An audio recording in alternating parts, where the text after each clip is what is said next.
So over here you can see that I have multiple layers right here, and let's say what we want to do is we want to go around and align them together. We can align them manually by clicking and dragging, and you can see that they snap onto the place right here just like this.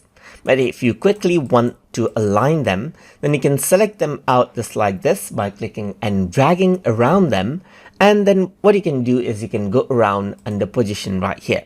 Then you can align everything to the left. So what happens is that it takes the leftmost object right here and aligns everything to the left. Let me just undo this out right here. You can also go around onto position and align them to the center so that it takes the average center area and aligns everything to the center.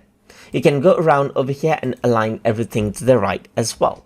You can also go around over here, align everything to the top or the middle or the bottom as well, as you can see just like this. And that is what you have.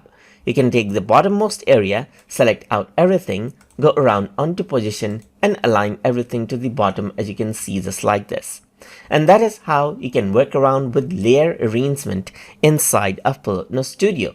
So hope you guys learned something as always. And as always, please like, comment, share and subscribe